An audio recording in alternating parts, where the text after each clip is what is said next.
Welcome in next class. तो इसके पहली क्लास में आपको कक्षाओं में इलेक्ट्रॉन वितरण संबंधित बोर बोरी योजना बताया गया था। तो वह जो उतना महत्वपूर्ण नहीं रहता है। इसके बाद जो अगला प्रारंभ करते हम लोग की उपकोषों में इलेक्ट्रॉन वितरण संबंधित वैज्ञानिक आबहू का नियम कि उपकोषों में इलेक्ट्रॉन वितरण संबंधित उपकोषों में इलेक्ट्रॉन डिस्ट्रीब्यूशन से संबंधित इलेक्ट्रॉन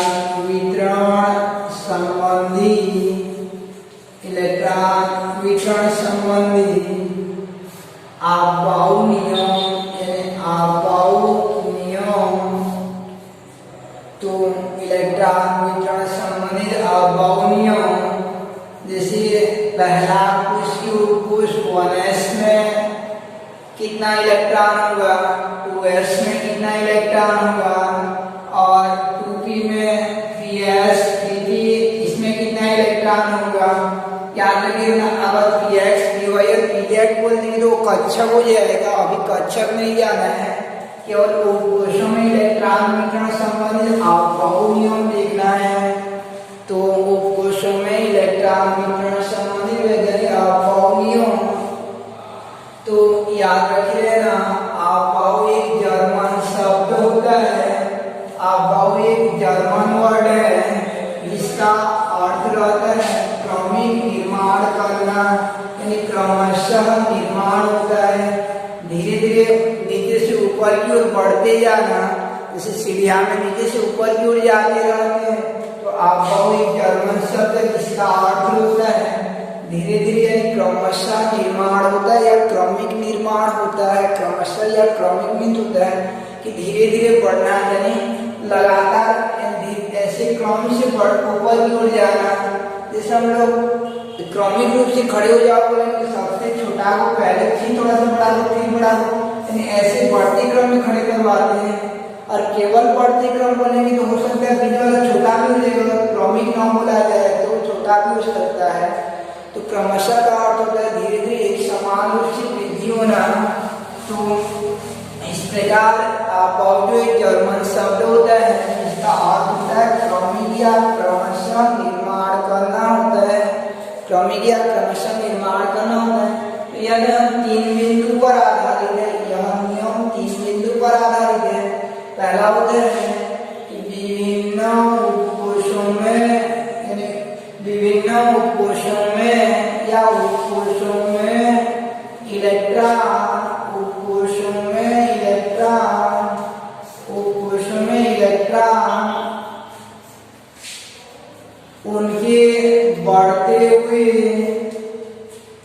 उनके बढ़ते हुए ऊर्जा के क्रम में भरते हैं।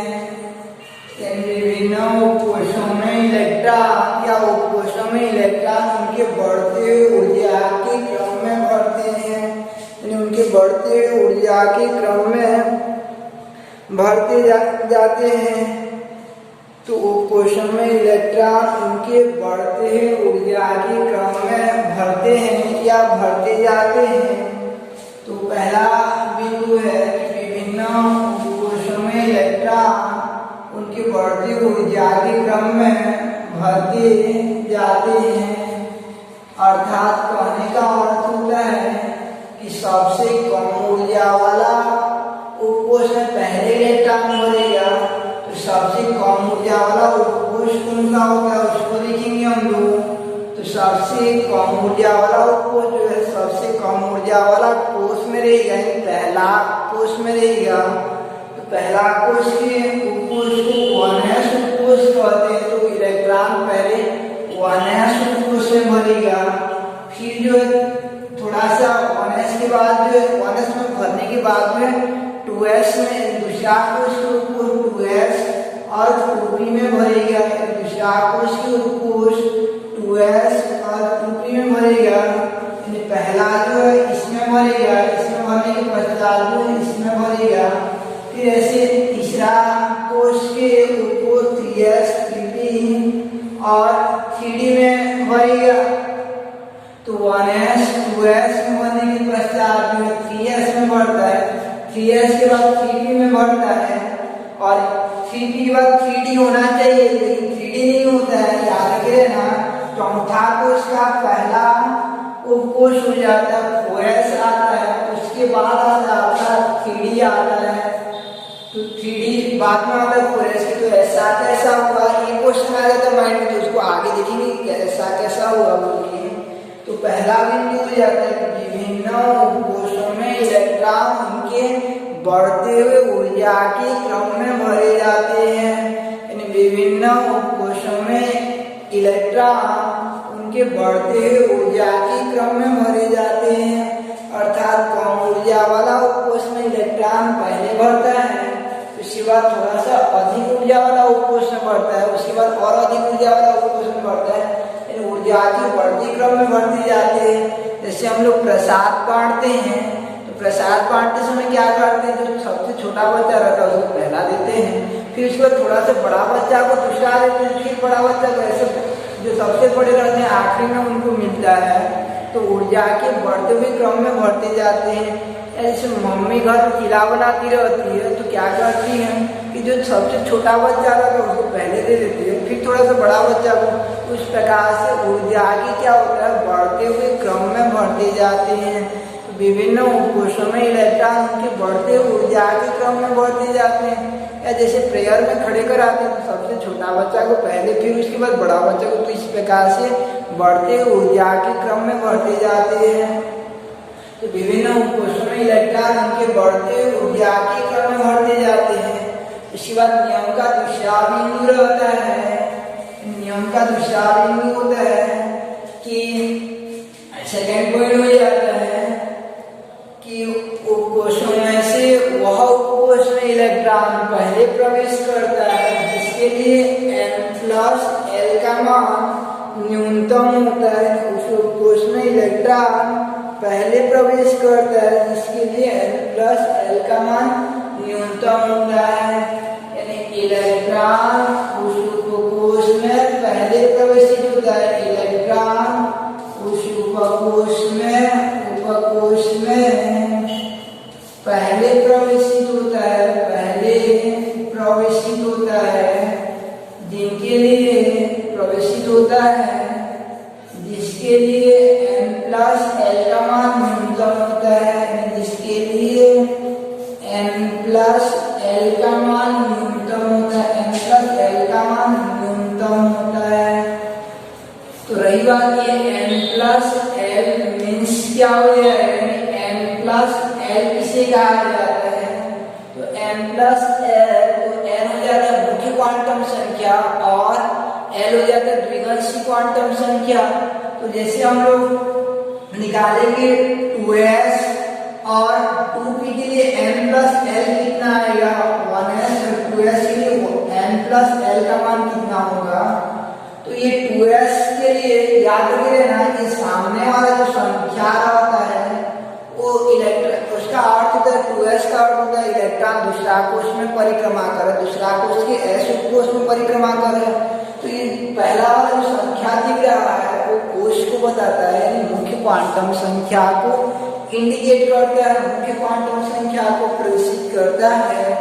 इसलिए ये सामने वाला अंक को कहा जाता है n कहा जाता है। तो यहाँ पे n बराबर 2 हो जाएगा। रही बात l का मान कितना होगा, तो आपको बताया गया था पूरी क्लास में कि l का मान जो है, l का मान s के लिए l बराबर 0, p के लिए l बराबर 1 होता है, d के लिए l बराबर 2 होता है, l के लिए l बराबर 3 होता है। तो यहाँ पे किसमें इलेक्ट्रॉन आपका s में, तो l का मान कितना हो जाएगा, s के लिए l का वैल्यू कितना होता है, s के लिए l का वैल्यू हो जाता है, s के लिए l का वैल्यू होता है आपका, s के लिए l का वैल्यू 0 हो जाता है। तो 2 धन 0 बराबर कितना हो जाएगा आपका 2, और 2p के लिए हो जाएगा आपका 2 धन p के लिए l का मान 1 होता है, तो 2 कितना हो जाएगा 3।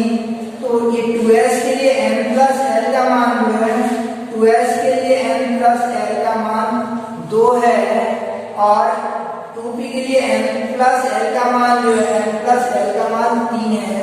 तो याद रखें ना, इलेक्ट्रॉन उसमें पहले प्रवेशित होता है जिसके लिए n प्लस l का मान न्यूनतम होता है, n प्लस l का मान जो मिनिमम होता है।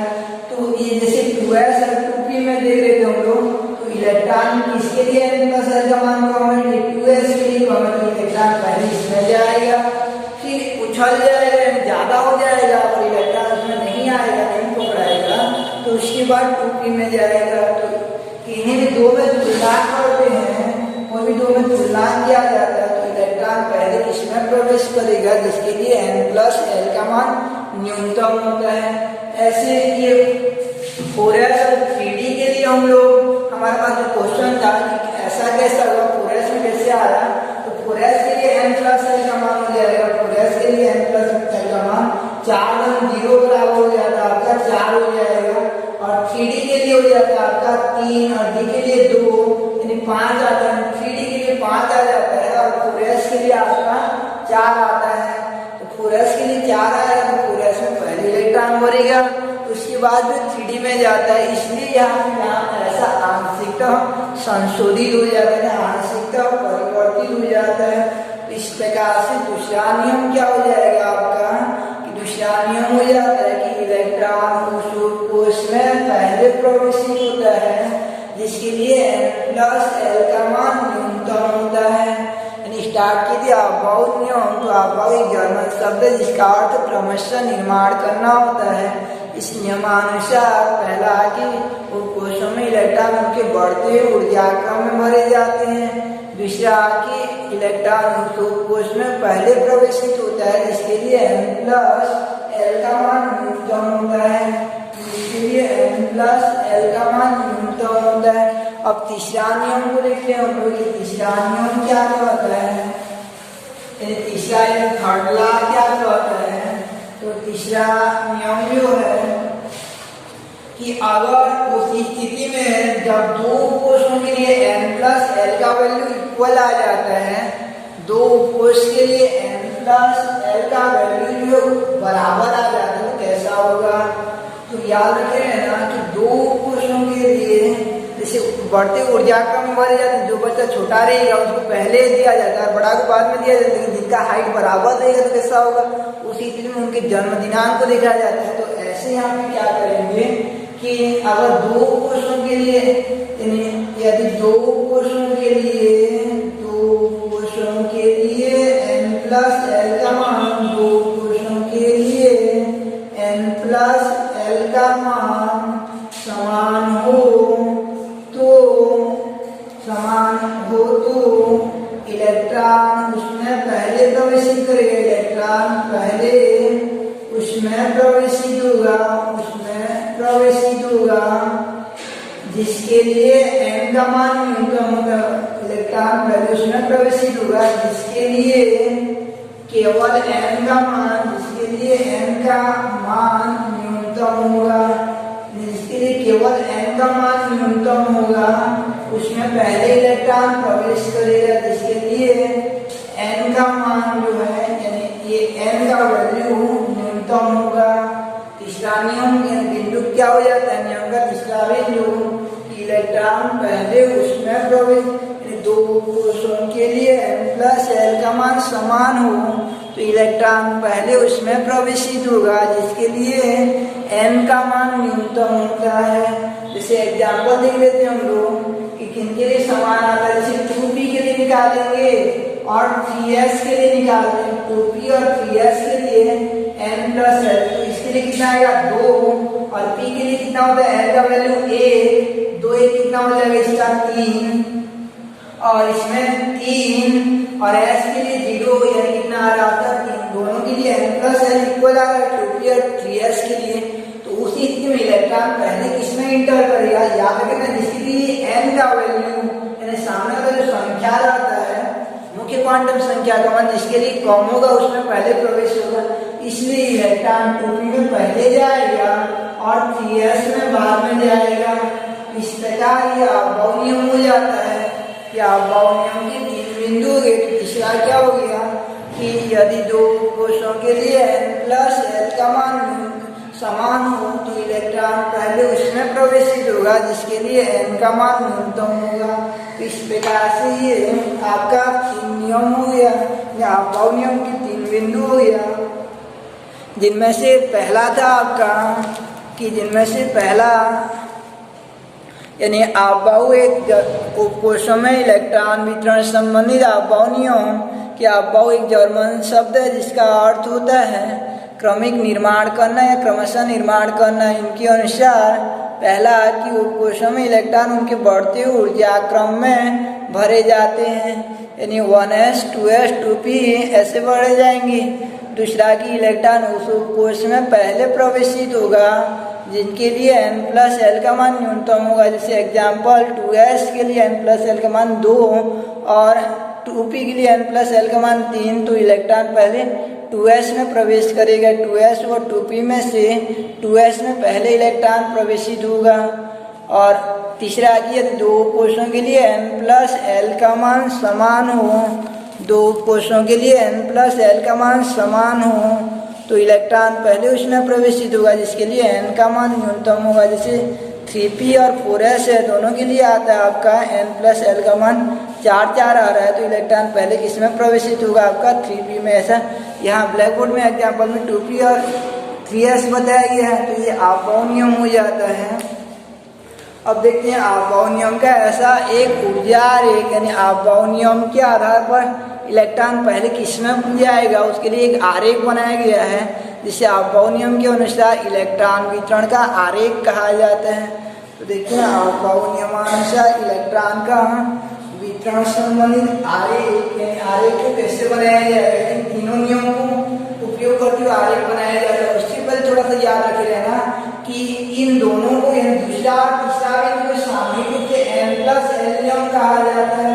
एग्जाम में आ जाएगा n+l नियम को समझाइए बोलेगा तो दूसरा तीसरा को लिखना है, और अफबाउ नियम को समझाइए बोलेगा तो पूरा तीनों को लिखना है। इस प्रकार का आपका अफबाउ नियम और उसके अंतर्गत n+l नियम। अब देखते हैं आगे कि अफबाउ नियम के आधार पर, यानी अफबाउ नियम के आधार पर इलेक्ट्रॉन के वितरण का आरेख इस प्रकार से होता है, यानी इसमें पहले इलेक्ट्रॉन जाएगा। जैसे आपका रहेगा कि 1s, यानी ये 1s में हम लोग स्टार्ट करते हैं, 1s में पहले डालते हैं, उसके बाद आता है आपका 2s, आता है 2p, उसके बाद आता है आपका 3s 3p 3d, तीसरा कोश में तीनों कोश करते हैं, फिर आता है आपका चौथा कोश 4s 4p 4d और 4f, फिर पांचवा में आता है आपका 5s 5p 5d और 5f हो जाता है। उसके बाद छठवां में रहता है आपका 6s 6p 6d और 6f हो जाता है। और सातवां में रहता है आपका 7s 7p 7d और उधर एक आपका 7f हो जाएगा। तो इसमें इलेक्ट्रॉन कैसे डालना है, तो इसको बनाने के लिए याद रखिए ना कि इनके नीचे वाला लाइन से स्टार्ट किया जाता है, ये वाला को तीसरा को, जैसे तीसरा कॉलम में देखते हैं कि नीचे वाला से स्टार्ट करते हैं हम स्टार्ट।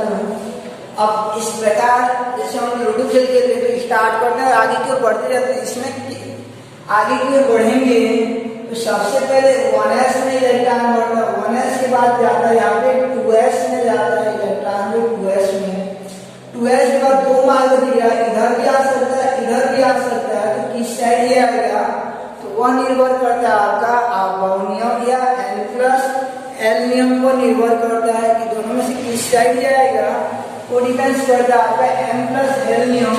इन दोनों के लिए n+l का मान हम निकालेंगे तो 2p के लिए भी आता है आपका n+l 3 आता है, और 3s के लिए भी आता है n+l का मान 3 आता है।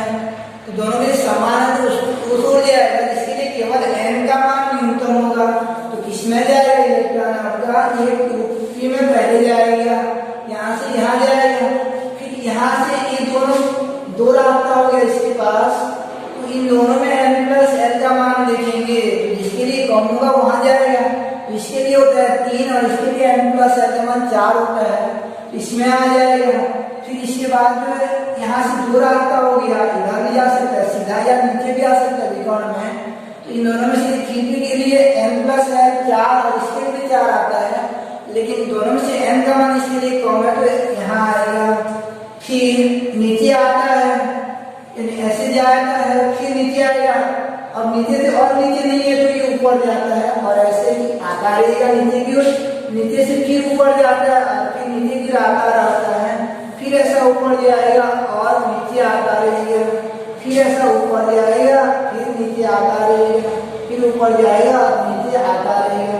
इस प्रकार से अवयवों के आधार पर आपका इलेक्ट्रॉन वितरण यानी अवयवों के आधार पर इलेक्ट्रॉन वितरण का आरेख, अवयवों के आधार पर अवयवों के आधार पर इलेक्ट्रॉन वितरण का आरेख, इलेक्ट्रॉन वितरण का आरेख, वितरण का आरेख।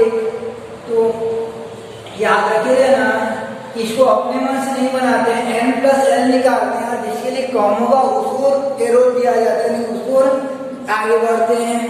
तो ये था आपका अवयवों के आधार पर इलेक्ट्रॉन वितरण का आरेख, जो इस प्रकार से हो गया आपका कि पहले 1s में जाएगा यानी 1s में पहले जाएगा, फिर 2s में, फिर 2p में, फिर उसके बाद 3s के बाद 3p के बाद 4s के बाद ऊपर चढ़ेगा, फिर नीचे उतरेगा, फिर ऊपर चढ़ता है, नीचे उतरेगा सीधा और विकर्ण में ऊपर चढ़ता है। तो इस प्रकार ये हो गया अवयवों के आधार पर इलेक्ट्रॉन वितरण। अब आगे देखेंगे हम लोग अवयवों के आधार पर तत्वों का इलेक्ट्रॉनिक विन्यास किस प्रकार से किया जाता है। तो ये था आपका अवयवों का ऊर्जा आरेख यानी आरेख के आधार पर इलेक्ट्रॉन का वितरण।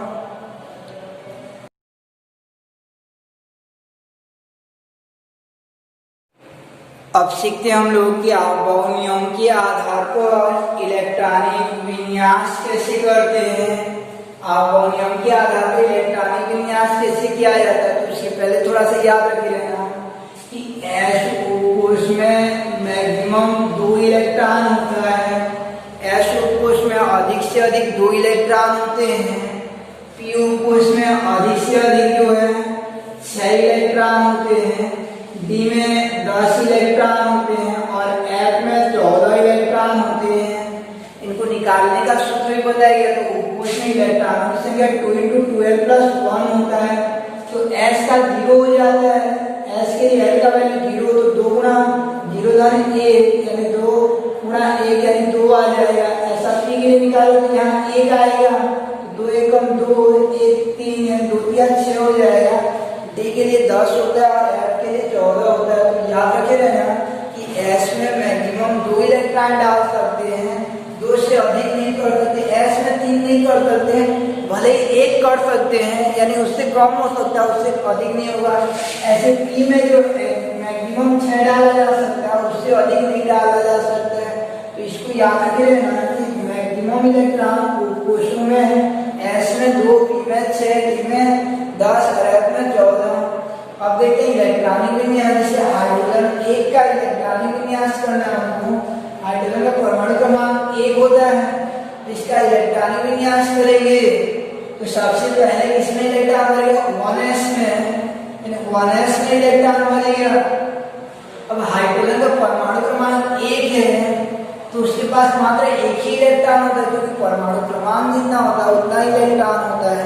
तो 1 ही इलेक्ट्रॉन जो हुआ, 1 को इसके ऊपर ऐसे घात के रूप में डाला जाता है और इसको घात नहीं पढ़ा जाता है। 1s का घात 1 नहीं पढ़ते, कैसे पढ़ेंगे?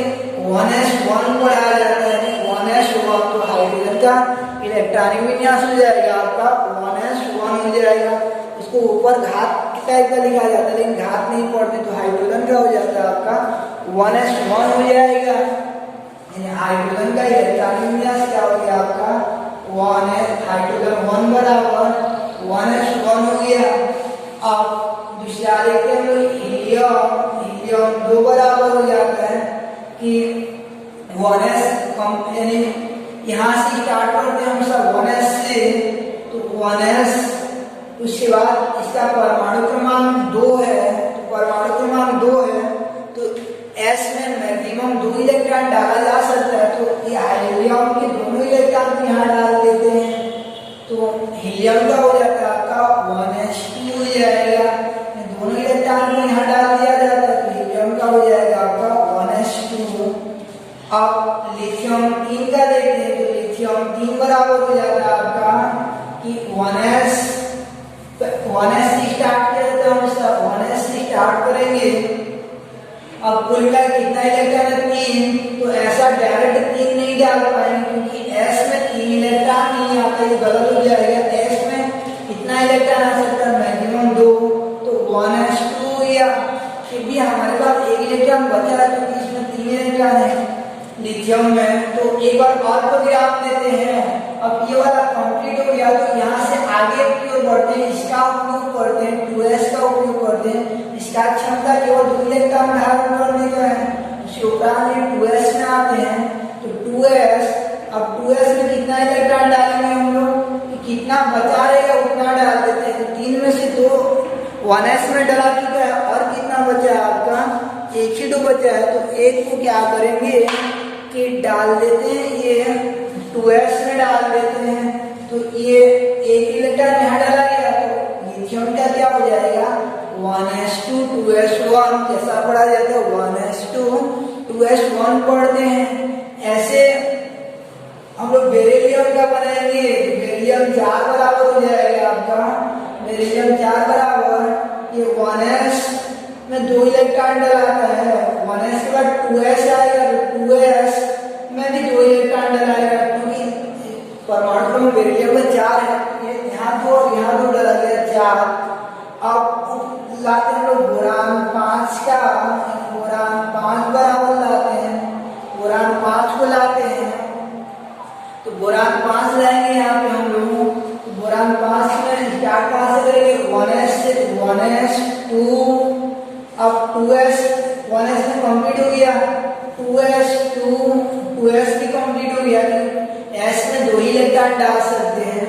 अब परमाणु क्रमांक 5 है, तो 5 इलेक्ट्रॉन बचा है, तो इसमें और कितना है, और 1 इलेक्ट्रॉन बचा है, तो ये 2s की धारण क्षमता खत्म हो गया, तो आगे बढ़ते कहाँ जाना है, ये 2p, इसी रास्ते में आगे क्यों जाते रहते हैं, याद रखे रहना। तो ये 2s के बाद 2p में जाते हैं, और 2p में कितना इलेक्ट्रॉन डालना पड़ेगा हमको, 1 ही इलेक्ट्रॉन डालना पड़ेगा क्योंकि 4 इलेक्ट्रॉन पहले से डला चुका है और 1 ही इलेक्ट्रॉन बचा है। तो इस तरह हम लोग बोरान में कितना डालेंगे, हम लोग 1 डाल देते हैं, तो ये हो जाएगा आपका 1s2 2s2 2p1 हो जाता है। ऐसे बोरान के बाद जो है कार्बन 6 का हो जाएगा 1s2 2s2 2p2 हो जाएगा बोरान कार्बन 6 का। अब नाइट्रोजन 7 बराबर हो जाएगा आपका, नाइट्रोजन 7 बराबर 1s2 2s2 2p3 हो जाता है। p में 6 डाला जा सकता है, इसलिए 6 तक डालते रहते हैं।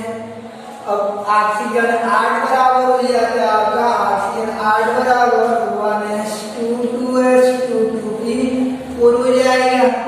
और फ्लोरीन 9 बराबर हो जाता है आपका 1s2 2s2 2p5 हो जाता है, 1s2 2s2 2p5 हो जाएगा। और नियान 10 बराबर हो जाता है आपका, नियान 10 बराबर हो जाएगा, नियान 10 बराबर हो जाएगा 1s2 2s2 2p6 हो जाता है। p में मैक्सिमम 10 डाला जा सकता है, इसलिए हो जाएगा आपका 1s2 2s2 2p6 हो जाता है। तो ये इलेक्ट्रॉनिक विन्यास नियम तो हो गए 1 से 10 तक, फिर उसके बाद 11 से 20 तक देखते हैं हम लोग। तो सोडियम 11 में, सोडियम 11 का करेंगे। अब ये आरेख आप लोग समझ चुके हो, तो इसको मैं मिटा दे रहा हूँ, यानी ये आरेख के आधार पर आगे बढ़ाया जाता है।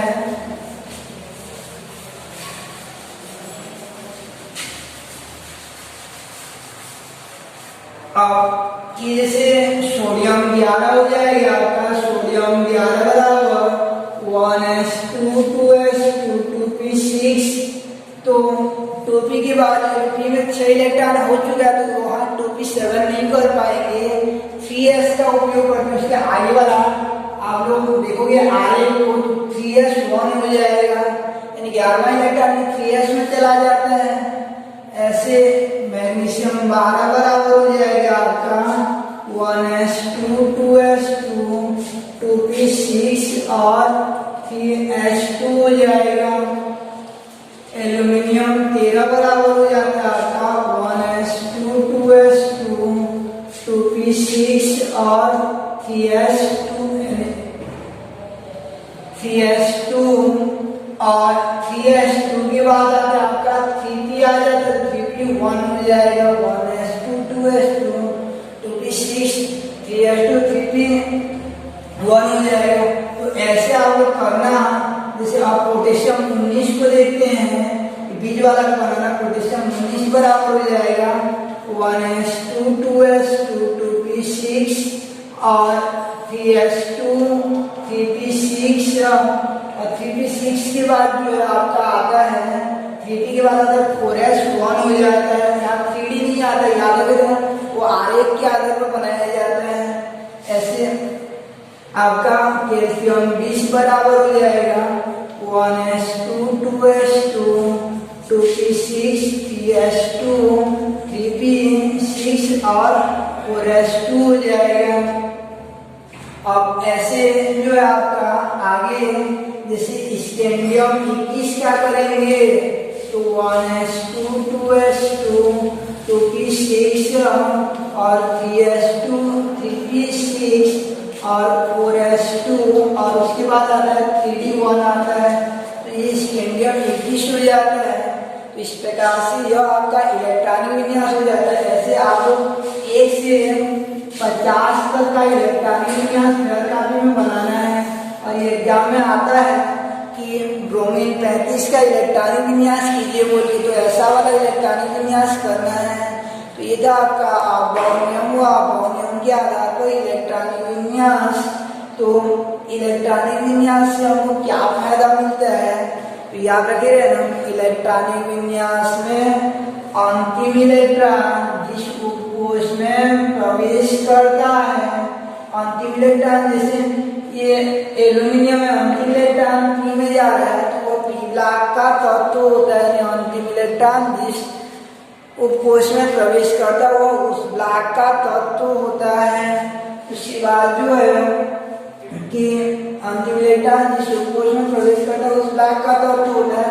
और इसके सामने जो मुख्य क्वांटम संख्या रहता है, अंतिम इलेक्ट्रॉन जिस उपकोष में प्रवेश करता है उसके सामने जो संख्या रहता है यानी वह उसके आवर्त को बताता है। तो एल्यूमिनियम तीसरा आवर्त में रहता है, एल्यूमिनियम ऐसे आड़ा लाइन में जाएगा, तीसरा में रहेगा। और उसके बाद जो है अगर विन्यास में P1 आता है तो P ब्लॉक के पहला में आएगा, P ब्लॉक का पहला ही 13 में आएगा। और P2 आकर P ब्लॉक का दूसरा में आएगा, P6 आएगा P ब्लॉक का 6वां में आएगा। ऐसे D3 आएगा तो D वाला D ब्लॉक जो है उनमें तीसरा वर्ग में आएगा। अगर ऐसे S1 आता है तो S ब्लॉक का पहला वर्ग में आएगा, S2 आएगा तो S ब्लॉक का दूसरा वर्ग में वो तत्व रहेगा। तो ये था आपका इलेक्ट्रॉनिक विन्यास और उसके आधार पर अमोनियम और उसके आधार पर आपका इलेक्ट्रॉनिक विन्यास। तो ऐसे आपको फेयर कॉपी में इलेक्ट्रॉनिक विन्यास करना है कि हाइड्रोजन से अमोनियम के आधार पर तत्वों का इलेक्ट्रॉनिक विन्यास तो इस प्रकार से करना है।